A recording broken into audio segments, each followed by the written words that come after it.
In 1298, William Wallace faced the English army again, but this time, the battlefield at Falkirk would test Scotland's strength like never before. After his defeat at Stirling Bridge, King Edward I returned with a stronger and more disciplined English army. William Wallace positioned his infantry in defensive spear circles known as schiltrons. Each soldier locked his spear into place, forming a defensive wall against cavalry attacks. The English cavalry prepared to charge, confident they could crush the Scottish formation. The cavalry thundered forward across the field toward the wall of spears. But the schiltrons held firm, refusing to break under the pressure. The cavalry retreated, unable to penetrate the disciplined formation. Seeing the failure of cavalry, Edward turned to a different weapon. The English longbows were about to change the battle completely. The English longbowmen stepped forward, forming lines behind the cavalry. Their range would reach far beyond the Scottish spears. At Edward's signal, the first volley of arrows filled the sky. Arrows rained down onto the tightly packed schiltrons.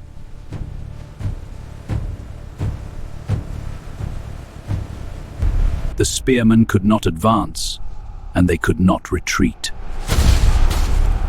The arrow fire continued without pause. Gaps began to open inside the Scottish circles. The schiltron wall slowly weakened under constant pressure.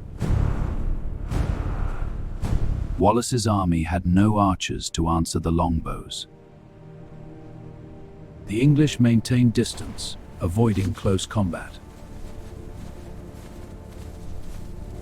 At Falkirk, the longbow had become a battlefield weapon of dominance. Under relentless arrow fire, the Scottish formations began to weaken. Fatigue and confusion spread through the tightly packed ranks. Some spearmen stepped out of formation, breaking the tight defensive circle. English cavalry watched carefully, waiting for the right moment to strike again. When the gaps widened, Edward gave the signal. The cavalry charged once more toward the weakened formation. This time, the spear wall could not fully hold.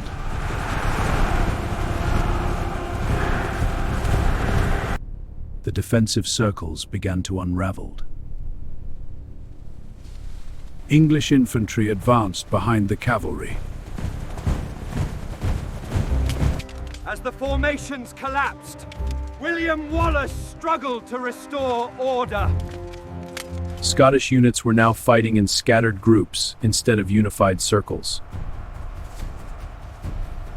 English infantry pressed forward methodically, tightening control over the field. The longbowmen continued firing, keeping pressure on the retreating Scots.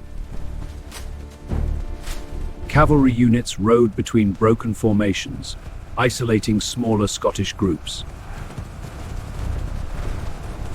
Without ranged support, the Scottish infantry had no way to counter the English advantage. What began as a defensive stand was now a desperate withdrawal. English forces maintained formation, preventing any organized regrouping. By afternoon, the battlefield belonged to England. At Falkirk, the tide had turned decisively against Scotland. As the fighting slowed, the battlefield fell into uneasy silence.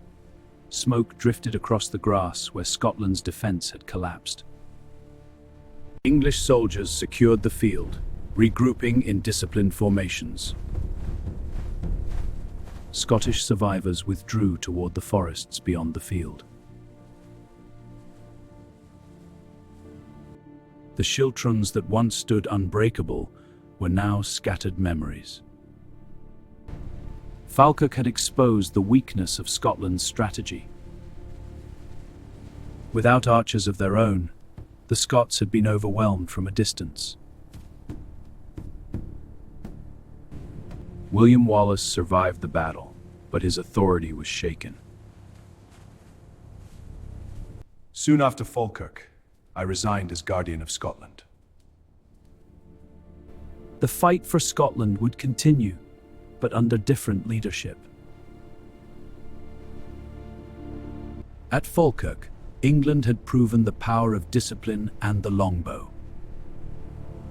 Falkirk was more than a battlefield defeat.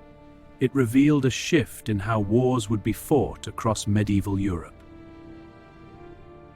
The longbow had proven its dominance against tightly packed infantry formations. Distance had become as powerful as steel. Heavy cavalry alone could no longer decide battles. Infantry formations now required ranged support to survive. Commanders across Europe took note of Edward's strategy. The combination of longbow and discipline reshaped military thinking. Falkirk demonstrated that innovation could defeat courage alone. From this moment forward, ranged warfare would shape the future of medieval combat.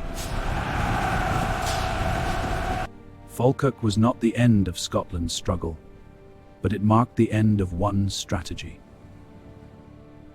Though defeated at Falkirk, William Wallace remained a symbol of resistance. His name continued to inspire those who refused to submit. He would soon travel abroad, seeking alliances to continue Scotland's struggle. Meanwhile, England strengthened its hold over contested Scottish territories. The defeat at Falkirk did not end the war, but it reshaped its direction.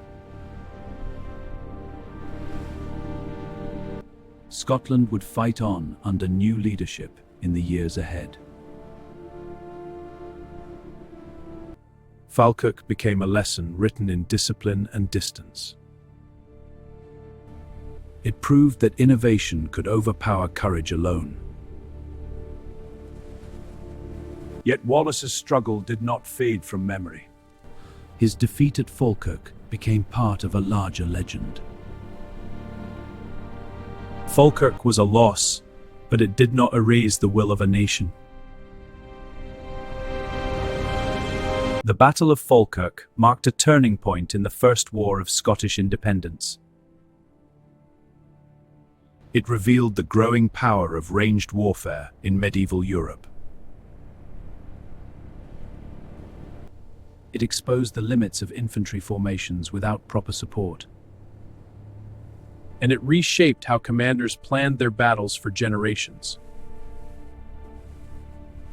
For Scotland, Falkirk was a painful lesson, but not the end. The struggle for independence would continue under new leaders. If you enjoy history like this, please like the video and subscribe. These battles shaped the future of nations.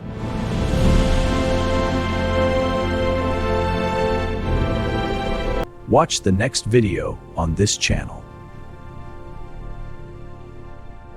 At Falkirk, defeat became a lesson that shaped history.